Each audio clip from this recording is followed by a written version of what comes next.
All right, y'all, here we go on this test review. Oh, okay. What is the molarity of a 500 milliliter solution containing 2.3 grams of NaCl?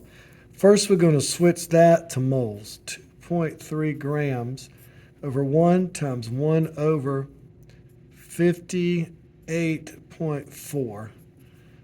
And then we're going to be like, okay, 2.3 divided by 58.4 equals 0.039 moles. So 0.039 moles in 500 milliliters is equal to how many moles per thousand? So we're going to say that 0.039 times 1,000 divided by 500 gives us 0.079 if we round it off.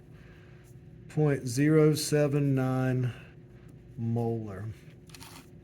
How many grams of KBr are needed to make 250 milliliters with a concentration of 0.5? So 0.5 moles in 250 is equal to how many moles per thousand? Because isn't that what concentration means? Moles per liter? So we'll do this, 1,000 times 0.5, that's going to be 500. So 500 divided by 250 is 2. That's 2 moles. 2 moles are needed. How many grams of potassium bromide? So 2 moles times, see, K is 39, bromine is 80. So 39 plus 80 is 119 grams. So that's going to be 238 grams. Feeling it? I hope so. I'm trying my best here, people. I'm doing this review because we covered a lot, so I'm trying to hook you up. What is the pH of a solution with an acid of 0.0001? That's going to be a pH of 4. In other words, that 1 is over 4 places. Or we can just look at this thing down here. The pH is the negative log of the molarity. So you could just type in this and hit log negative and it'll give you 4. 2 grams of HBr is dissolved in 400 milliliters of water. What is the pH? Well, the pH is the negative log of the molarity. So first, let's figure out the molarity. 2 grams of HBr. HBr has a weight of 81. So 2 grams over 1 times 1 over 81 grams.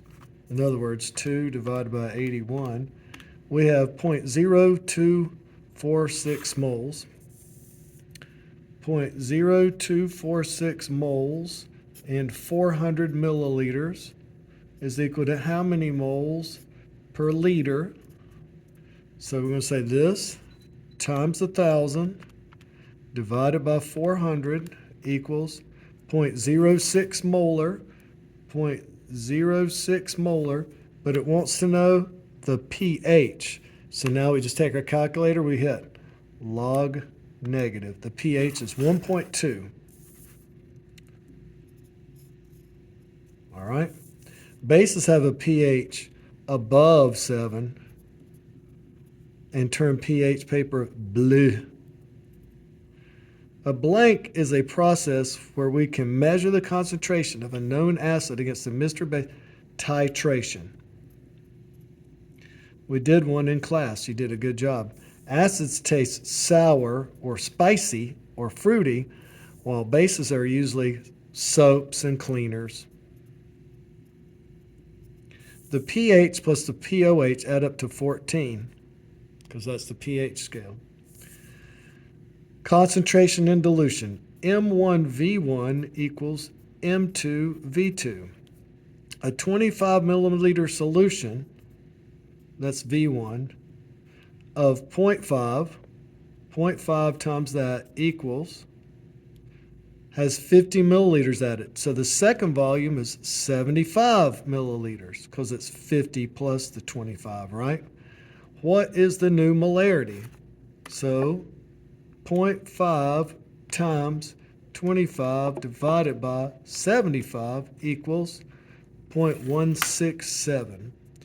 0.167 molar. Sorry, the camera, I bumped into it. An initial 1 molar solution with a volume of 50 is diluted to 125. What's the final concentration? 1 times 50 equals M2 times 125. Notice this one didn't say you added 125. It said the final volume's 125. So this is 50 divided by 125. Take a calculator. We all know what it is, but I'll just do it anyway. 125, equal mark says 40%, 0.4 molar is the new concentration. All right, we were doing this today. Highlight I'm going to circle them, all right? Here we go. Heat is with the reactants. So this is endothermic. Adding iodine gas would create a shift to the right. And the result would be more HI. You add some of this, it's going to go that way, all right? Adding hydrogen gas would create add some of this, it's still going to go to the right, and will result in more HI. It's kind of the same question both times there. That was pretty easy, wasn't it? Also, I don't know why this paper is blue. Some teacher must have had blue paper in the machine. Adding HI gas would create all right? So if we add some of this, then it's going to go that way. All right, cool. Shift to the left, and will result in H2's over here, so we're going to be making more of that. We're going to be going over here and making more of that. Specific heat. 450 grams of water is melted. How much energy? Duh. 450 times 334. 334 is the heat of fusion. Basically, this is just Q equals M times heat of fusion. You can look this up. It's on page 1. So 450 times 334. Is that right? Yeah, I guess this is 150,300. 2,300 joules. That's how much energy was absorbed. If 500 joules are added to this much water, liquid water, the temperature will increase. So this problem I'll do over here. Q equals MC delta T. Liquid water has a C of 4.18. We're adding 500 joules. So 500 is how much we added. 2,000 milliliters, duh, would weigh 2,000 grams, day 1 of chemistry. So what would be the change in temperature? 2,000 times 4.18 will go on the bottom. Take my calculator.